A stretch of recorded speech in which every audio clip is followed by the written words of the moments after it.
What's going on? Welcome to the video. Thank you so much for tuning in. Today I'm going to share with you the results of my 12-month lean bulking phase. In this video I'm going to cover the actual results of my lean bulk, and I'm going to share my progress photos with you so you can see for yourself. I'm also going to cover what made this bulk so successful compared to other lean bulks that I've done in the past. And 3, I'm going to share with you what I'm working on right now and what I've switched to.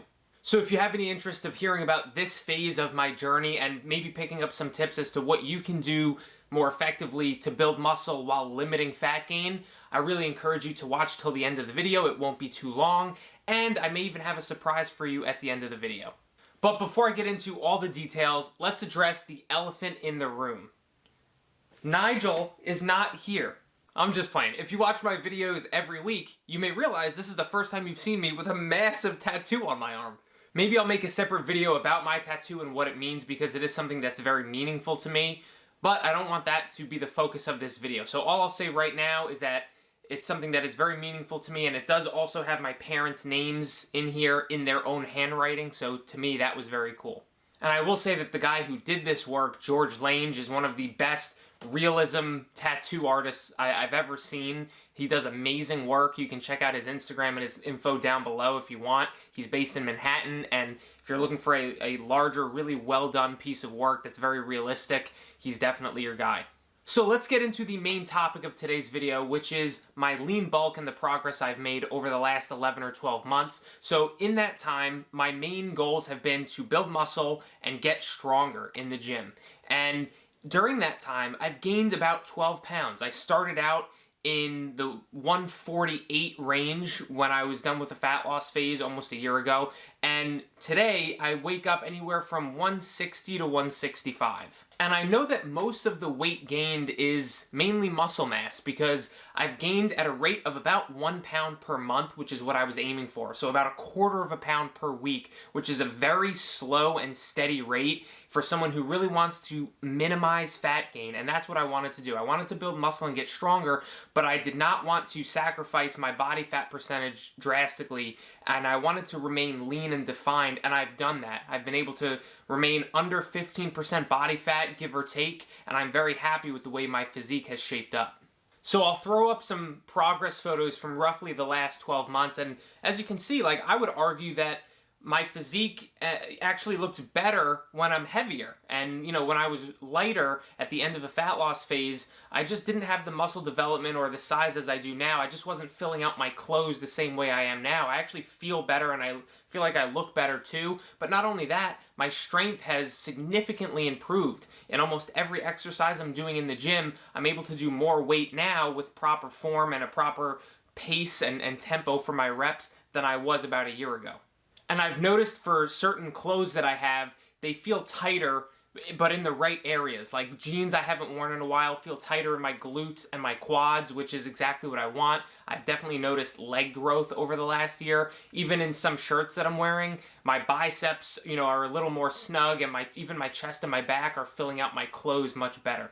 So let me share with you why I feel like this muscle building phase was so successful compared to previous phases that I've done, and it's mainly because of 3 things. Number 1 is that I made a slow and gradual increase in the food that I was eating to build up to higher amounts of food that would help me build muscle. So before this phase, 12 months ago, I was doing a fat loss phase, and I was eating much less food, like 2,000 calories or a little bit less. And from there, I did a reverse diet where I would slowly and gradually add in a little bit of food, more and more and more and more over the last 12 months. And that's what helped me stay lean and keep a low body fat percentage.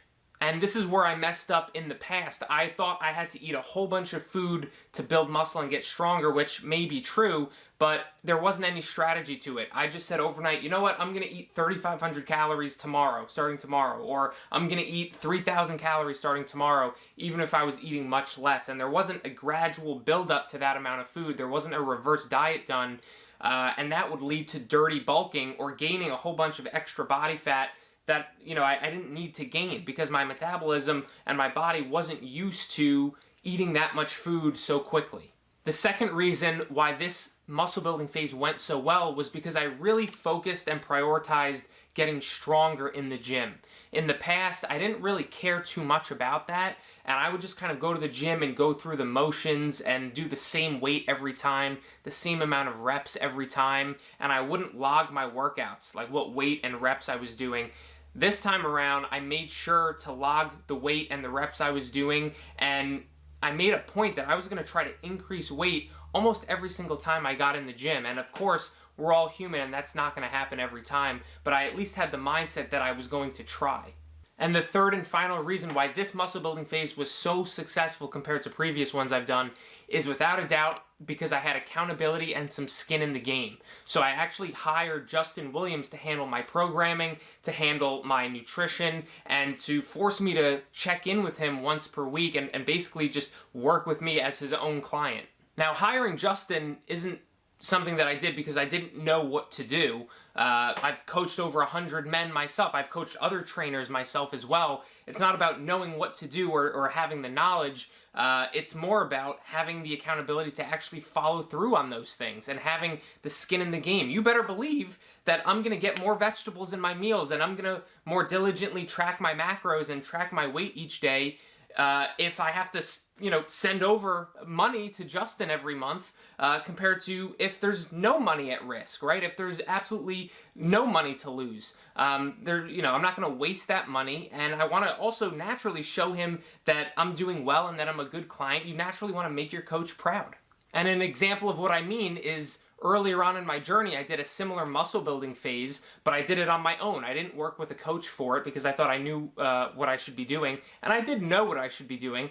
I just didn't execute the game plan and the protocols nearly as effectively or consistently as I could have if I actually had some skin in the game and actually had someone to report to. So, there'd be 1 or 2 days in the week where I just didn't track my macros. I wasn't weighing in every day and I wasn't tracking my weight or my weekly average weight. I wasn't tracking my daily steps or logging my workouts. So what ended up happening was it just turned into a dirty bulk where I gained probably 5 or 10 pounds of body fat, maybe a couple pounds of muscle as well, but I didn't get any stronger, and my physique just looked worse pretty much.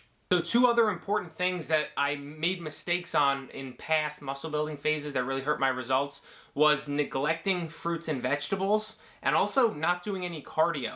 So what I mean is that, like, in a muscle building phase or a lean bulk where you're eating a good amount of food, maybe you're eating 3,000 or 3,500 or even more calories per day, it's very easy to get in the habit of eating junk, eating stuff like ice cream, baked goods, just like junk food that easily can now fit your macros, and you sometimes forget to get vegetables in each meal, or you forget to have fruits, every single day. And that just leads to feeling like absolute shit and just not functioning as well as you could be eating more whole foods.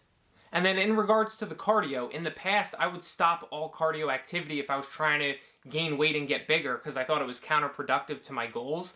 But the truth is, you should always do some form of cardio just for health reasons, to keep your heart healthy, to keep your body functioning properly, whether that's tracking your steps or going for walks with your dog or hikes or playing a sport, or even just 10 minutes of warm-up cardio before your workout like I like to do.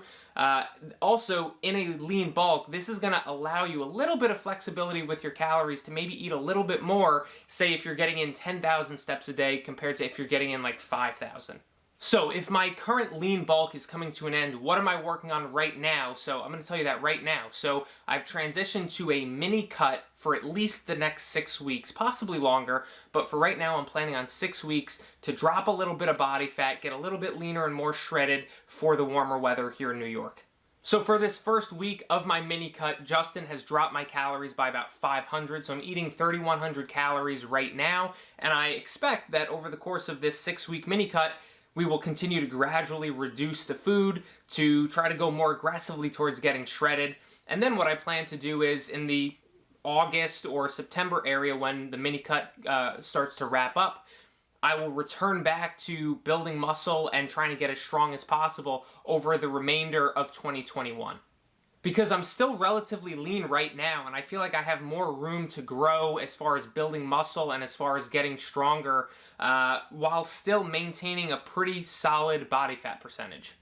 But also, because I'll be spending so much time, like a good 18 months, just building muscle and getting stronger and trying to, get a little bit more dense, then in 2022, if I decide to compete in a men's physique show, or if I just decide to do a more serious fat loss phase and get as shredded as possible, I'll look better once I cut back down because I've spent so much time building muscle. So there you have it, man. That's a little recap of my past lean bulking phase and why it went so well, just in case you want to pick up a few things of what I did and implement them yourself.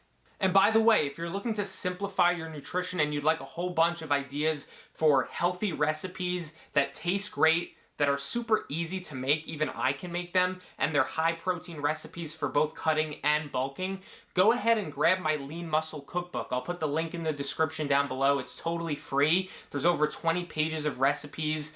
They all taste great. Breakfast, lunch, dinner, you name it.